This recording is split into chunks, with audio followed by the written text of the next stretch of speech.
খবর পাইছি যে আমি বিদেশ চলিয়া যাইম। আমার কাছে আসছিল 1,00,000 টাকা।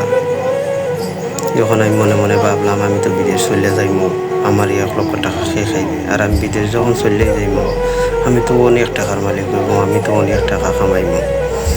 আমার 1,00,000 টাকা খেয়ে খাইবে, আর আমি বিদেশে যাইম তো সব টাকাইতে খেয়ে খাইবে।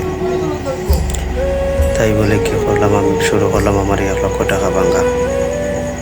উড়াতাড়ি কইরে আমি 1,00,000 টাকারে আমি 10-15 দিনে আমি ব্যাংকে খাইলিছি। খাওয়ার পর আমি আসলাম বিদেশ। শুরু হইল আমার ভিন্ন রূপ, ভিন্ন রকম অত্যাচার, জুলুম, কষ্ট। বিদেশ আসার পরে গেলাম আমি যে দালালের মাধ্যমে আসছিলাম, গেছিলাম আমি এক কোম্পানির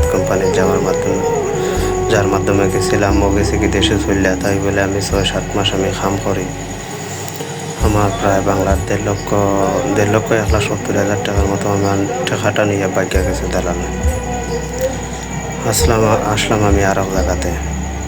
আসার পরে আবার কাম শুরু করলাম। করার পরে আমি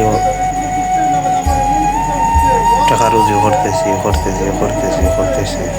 এখন আমি আবার ফিরত করে দেশে চলে যাইব, আমার কাছে টাকা নাই।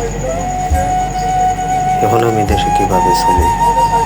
তাই বলতেছি, আমার লাশানি কেউ বল করবেন না।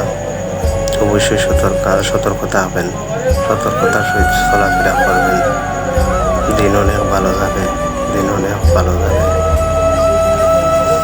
এই ছিল আজকের বিস্তারিত।